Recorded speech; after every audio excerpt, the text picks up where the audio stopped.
So today's lecture is about sentence and the kinds of sentence.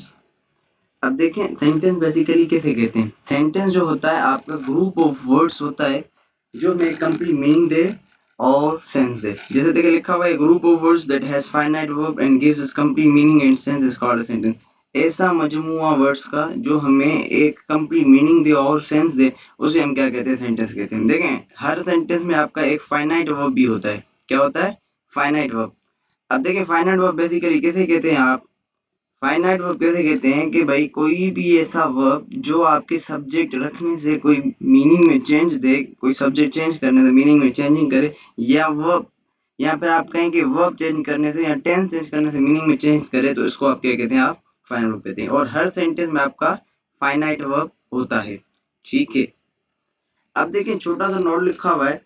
अब जब भी आप कोई भी आप सेंटेंस देखते हैं ना तो वो आपका हमेशा कैपिटल लेटर से बिगिन होता है और जब भी एंड होगा वो या तो फुल स्टॉप से एंड होगा, या तो इंटरोगेशन मार्क से होगा, या तो एक्सक्लेमेशन मार्क से। अच्छा ये हम आगे देखेंगे किस कौन सी सेंटेंस की काइंड होती है जिसमें फुल स्टॉप आती है, कहाँ पे क्वेश्चन मार्क आती है, यहाँ पर कहाँ पे हमारी एक्सक्लेमेशन मार्क आती है, ये हम आगे देखेंगे। सो कुछ एग्जांपल्स गिवन है यहाँ पर देखें, children play cricket in the ground. अब ये आप इस सेंटेंस को बेसिकली कहते हैं डिक्लेरेटिव। कैसे कह रहे हैं ये हम आगे देख रहे हैं। Do children play cricket in the ground. अब देखें इसमें आपकी क्वेश्चन मार्क रखी हुई है वहां पर, तो इसको आप क्या कहेंगे भाई, दिस इज इंटरोगेटिव। अब इसकी लास्ट में क्या है, देखें फुल स्टॉप है, इसकी देखें लास्ट में क्या है, इंटरोगेशन है, और यहाँ पर देखें फिर आपकी फुल स्टॉप है और यहाँ पर एक्सक्लेमेशन मार्क है। कहने का मकसद है कि भाई सिर्फ आपका सेंटेंस हमेशा फुल स्टॉप पे नहीं होता, हो सकता है वो आपकी इंटरोगेशन मार्क पे, हो सकता है वो एक्सक्लेमेशन मार्क पे हो। अच्छा इसी तरीके से यहाँ पर देखिए फर्स्ट सेंटेंस में चिल्ड्रन सब्जेक्ट है, लेकिन देखें आप थर्ड में कोई भी इसमें आपका सब्जेक्ट नहीं है। तो ये मल्टीपल आपकी काइंड्स होती है सेंटेंस की। वो देखते हैं, देखिए काइंड्स आपकी कितनी है। Kinds are basically classified into 5 kinds: declarative sentence, imperative sentence, interrogative sentence, objective sentence and exclamatory sentence. अब हम समझते हैं डिक्लेरेटिव सेंटेंस कहते कैसे हैं। देखिए बिल्कुल ही इजी है। डिक्लेरेटिव सेंटेंस आपका a sentence that gives a sense of affirmation and negation. एक ऐसा सेंटेंस जो हमें किसका सेंस दे, या तो अफर्मेशन का दे या नेगेशन का। अब बात आती है कि अफर्मेशन कहते हैं कैसे। अफर्मेशन ये मीन के भाई पॉजिटिव सेंस दे, जो ना नेगेटिव हो ना इंटरोगेटिव हो, सिंपल पॉजिटिव स्टेटमेंट। जैसे मैं कहूँ भाई he plays hockey, I go to Karachi, Ali uses mobile phone, I have a watch. ये सारे क्या आपके अफर्मेटिव है। वहीं पे देखिए अगर नेगेशन अगर कैसे शो करेगा। अच्छा नेगेशन के वेरियस वेज हो सकते हैं, लेकिन फिलहाल आप यहाँ समझ लें कि भाई नेगेशन का यहाँ पर मकसद क्या है, भाई नोट रख रहे हैं हम। जैसे I don't have any watch, ठीक है, he doesn't use mobile phone. तो देखिए नोट रखने से आपको क्या हो रहा है, नेगेशन। तो अफर्मेशन किसे कहोगे, जो पॉजिटिव हो, और नेगेशन किसे कहेंगे, जिसमें आप नेगेटिव कहें। इन सिंपल वर्ड्स तो डिक्लेरेटिव सेंटेंस एक ऐसे सेंटेंस को आप कहते हैं जो या तो आपका पॉजिटिव सेंस दे या तो नेगेटिव। पॉजिटिव देगा फिर भी डिक्लेरेटिव होगा, नेगेटिव देगा फिर भी डिक्लेरेटिव होगा। ठीक है, एग्जांपल्स कुछ देख लेते हैं।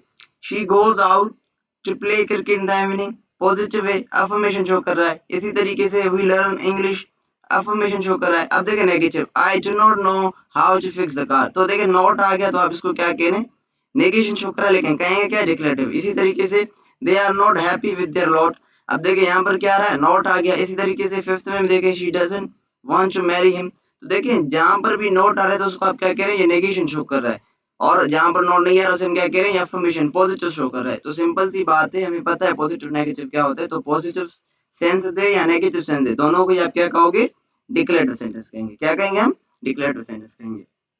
अच्छा देखें, अब डिक्लेरेटिव सेंटेंस को आइडेंटिफाई करने का एक और भी वे होता है। जब भी डिक्लेरेटिव सेंटेंस आपका एंड होता है तो वो हमेशा ही फुल स्टॉप पे होगा। देखिए यहाँ पर चेक करें, फुल स्टॉप है, फुल स्टॉप है, फुल स्टॉप है। और हमेशा डिक्लेरेटिव सेंटेंस में आपका सब्जेक्ट भी होता है और प्रेडिकेट भी होता है। ये हमने लास्ट लेक्चर में पढ़ा था, सेकंड लेक्चर में, कि भाई सब्जेक्ट क्या होता है और प्रेडिकेट। तो आपका डिक्लेरेटिव में सब्जेक्ट भी होता है, प्रेडिकेट भी होता है। मैं देखिए हर सेंटेंस की बात नहीं कर रहा, मैं क्या कर रहा हूँ, डिक्लेरेटिव सेंटेंस एक ऐसा सेंटेंस होता है जिसमें हमेशा सब्जेक्ट और प्रेडिकेट होता है। हो सकता है कुछ ऐसी भी काइंड्स होती हैं जिसमें आपके सब्जेक्ट ना हो, लेकिन उसको हम डिक्लेरेटिव नहीं कहते। यही मैंने नोट में लिख लिया यहाँ पर, at the end of declarative sentence the sign of full stop. ये साइन पंक्चुएशन से आप कहते हैं फुल स्टॉप आपकी पुट होती है किसमें, एक डिक्लेरेटिव सेंटेंस में। इजी है बिल्कुल। तो डिक्लेरेटिव सेंटेंस एक ऐसे सेंटेंस को कहोगे जो अफर्मेशन शो करे, यानी कि पॉजिटिव शो करे या नेगेशन। अच्छा, डिक्लेरेटिव का आप दूसरा नाम भी होता है, डिक्लेरेटिव को आप असर्टिव भी कह सकते हैं। असर्टिव का कहने का मकसद यहाँ पर ऐसे ही है कि भाई एक पर्सन है जिसका नाम अली है, उसको किसी यूनिवर्सिटी एकेडमी में अली बुलाते हैं, लेकिन उसको घर में बबलू बुलाते हैं। तो डिक्लेरेटिव आपका समझ ले अली है और असर्टिव आपको बबलू है। चीज एक ही है, उसके कितने नाम है? दो नाम है। डिक्लेरेटिव भी आप कह सकते हो और असर्टिव भी कह सकते हैं। क्लियर है? सेकंड काइंड पे आते हैं। देखिए सेकंड काइंड है हमारी इंपेरेटिव सेंटेंस। अब ये क्या बताता है? A sentence that gives a sense of order. Order बताएगा, सजेशन, एडवाइस या फॉरबिडन। ऑर्डर करेगा, सजेशन, एडवाइस, फॉरबिडन। फॉरबिडन यानी कि मना करना। अगर इनमें से कोई भी चीज हो तो आप उसको क्या कहते हैं? इंपेरेटिव कहते हैं। जैसे देखें एग्जांपल से हम देखते हैं, प्लीज हेल्प मी, सिंपल से आपको रिक्वेस्ट कर रहा है। Do not play with fire, forbidden कर रहा है, सजेशन कर रहा है। Learn your lesson by heart, never repeat this mistake, take your medicine on time. तो देखिए ये जितने भी सेंटेंस आप चेक कर सकते हैं कि इसमें या तो ऑर्डर बता रहा होगा, या तो सजेशन हो रही है, या तो एडवाइस हो रही है, या तो फिर फॉरबिडन जैसे आप कह रहे हैं मना कर रहा है किसी चीज के लिए। अच्छा, वन थिंग मोर, मैंने प्रीवियसली कमेंट किया कि भाई डिक्लेरेटिव सेंटेंस हमेशा किस पे end होता है? आपका फुल स्टॉप पे। लेकिन देखें इंपेरेटिव सेंटेंस भी तो फुल स्टॉप पे आ रहा है, तो ये कंफ्यूजन क्रिएट करेगा कि भाई अब मैं इसको डिक्लेरेटिव के, क्योंकि मैं हमने क्या कहा भाई डिक्लेरेटिव किस पे होता है? फुल स्टॉप पे। इंपेरेटिव भी तो फुल स्टॉप पे होता है। लेकिन देखें इसमें क्या होता है, imperative sentence always starts with the first form of the verb. Imperative sentence आपका हमेशा किससे स्टार्ट होगा? फर्स्ट फॉर्म से। जैसे देखिए first sentence, please help me, तो देखिए हेल्प है। देन डू नॉट प्ले, तो प्ले वर्ब है। Then learn your lesson, then देखिए verb first form. Never repeat, तो रिपीट फर्स्ट फॉर्म। टेक, तो देखिए फर्स्ट फॉर्म आ गई, तो हमेशा किससे होगा? फर्स्ट फॉर्म से। इन अदर वर्ड्स ये भी कह सकते हैं कि भाई इंपेरेटिव सेंटेंस डिक्लेरेटिव की तरह फुल स्टॉप तो लास्ट में लेता है, लेकिन इंपेरेटिव सेंटेंस में सब्जेक्ट आपका नहीं आता और डिक्लेरेटिव में आपका सब्जेक्ट आता है। ओके, आई होप आप समझ गए होंगे इंपेरेटिव भी। थर्ड पे आते हैं। अब थर्ड काइंड है आपकी इंटरोगेटिव सेंटेंस। इंटरोगेटिव सेंटेंस देखिए, इंटरोगेटिव वर्ड को समझ लें सबसे पहले। अब जब भी इंटरोगेटिव आएगी तो वहां पर ये मीनिंग देगा भाई क्वेश्चन की, इंटरोगेशन की। A sentence that gives a sense of question, interrogation इसका इंटरोगेटिव। कोई भी ऐसा सेंटेंस जो हमें क्वेश्चन जिसमें हम पूछें या इंटरोगेशन करें तो उसको आप क्या कहते हैं? इंटरोगेटिव। क्या? कोई भी ऐसा सेंटेंस जिसमें आप क्वेश्चन पूछें तो आप उसको क्या कहते हैं? इंटरोगेशन। जैसे देखिए, why are you late for your school? Will she help you complete your assignment? How can I do this for you? What do you do in your leisure time? Where are you going? Did I say something wrong? तो देखिए सब क्या बता रहे हैं? Question बता रहे हैं। अच्छा, वन थिंग मोर, जैसे हमने डिक्लेरेटिव और इंपेरेटिव में देखा वो क्या कर रहे थे? फुल स्टॉप आ रहा था ना उनमें। तो अब इंटरोगेटिव बिल्कुल ही यूनिक सा है, इसमें हमेशा क्या आएगी? Interrogation mark. तो जब भी आप इंटरोगेशन मार्क देख लें किसी सेंटेंस तो इजीली आप कह सकते हैं दिस इज द इंटरोगेटिव। यही हमने नोट में मेंशन कर लिया है। At the end of interrogative sentence, sign of interrogation is put.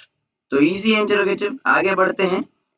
Objective sentence. अच्छा, ये यूजुअली आपको ऑब्जेक्टिव सेंटेंस में भी कुछ बुक्स में मिले, कुछ में ना मिले। जैसे आप रेलन मार्टिन देखेंगे तो उसने ये ऑपरेटिव नहीं दिया हुआ, वो एक्सक्लेमेटरीज में इसको काउंट कर रहा है। तो ये क्या होता है? Basically sentence that gives a sense of pray and curse. जिसमें दुआ और बददुआ की बात हो तो आप उसको क्या कहते हो? ऑब्जेक्टिव सेंटेंस कहते हैं। क्या? दुआ और बददुआ की बात हो। जैसे देखें, may working live long, may you to live long enough to see your grandchildren, may God bless us all. तो ये सारे आपके क्या बता रहे हैं? दुआ या बददुआ जब भी आप दें तो ऐसे सेंटेंस को आप क्या कहते हैं? Objective sentence. क्या? जिस ऐसे सेंटेंस जिसमें आप दुआ दें या बददुआ दें, दोनों कोई भी एक हो तो आप उसको क्या कह सकते हैं? Objective sentence. अच्छा देखिए, इसकी लास्ट में हमेशा क्या आती है? Exclamation mark.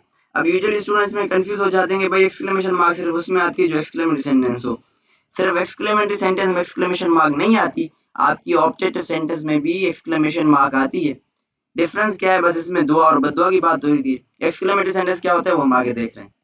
देखें ये लिखा हुआ है, sign of exclamation is put at the end of objective sentence. आपकी साइन ऑफ एक्सक्लेमेशन क्या आती है? लास्ट में आती है, जो हमने डिस्कस किया। Although sentence known as objective not exclamatory. ये क्या कह रहा है कि भाई ऐसे ना समझना कि एक्सक्लेमेशन मार्क आ गई तो आप इसको कह देंगे नहीं ये एक्सक्लेमेटरी को क्या नहीं, आप कहोगे क्या इसको? ऑब्जेक्टिव। क्योंकि एक्सक्लेमेशन मार्क तो आ रही है लेकिन बात किसकी कर रहा है? दुआ और बददुआ की। इसके लिए आप क्या कहेंगे? इसको ऑब्जेक्टिव सेंटेंस।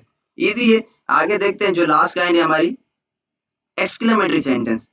अब एक्सक्लेमेटरी सेंटेंस क्या होता है? देखिए, a sentence that gives a sense of sudden feelings of happiness, sorrow and surprise called exclamatory sentence. कोई भी ऐसा सेंटेंस जिसमें आप सडन फीलिंग्स हो, हैप्पीनेस की, दुख की या कि कोई भी सरप्राइज हो, तो आप उसको क्या कहते हैं, एक्सक्लेमेटरी सेंटेंस कहते हैं। जैसे what a handsome man he is, तो देखिए सडन फीलिंग है how strange it was, sudden feeling है हाउ क्विकली अंडरस्टैंड, एक सडन फीलिंग है। अच्छा, एक्सक्लेमेटरी सेंटेंस प्योरली हमेशा क्या उठाता है, लास्ट में एक्सक्लेमेशन मार्क, जो देखिए यहाँ पर मेंशन है, sign of exclamation is put at the end of exclamatory sentence. देखिए एक्सक्लेमेटरी और ऑपरेटर में डिफरेंस सिंपल सा इतना ही है, दोनों में लास्ट में एक्सक्लेमेशन मार्क आती है, लेकिन डिफरेंस ये कि भाई जो आपका ऑब्जेक्टिव सेंटेंस होगा उसमें आप क्या करते हैं, दुआ और बदुआ की बात करते हो, और एक्सक्लेमेटरी में क्या होती है, sudden feelings of happiness, sorrow and surprise होती है। इजी है, आई होप आपको अंडरस्टैंड कर लिया होगा। नेक्स्ट इसकी हम एक्सरसाइज करेंगे नेक्स्ट लेक्चर में। अगर कोई भी क्वेश्चन है तो आप कमेंट करके पूछ सकते हैं।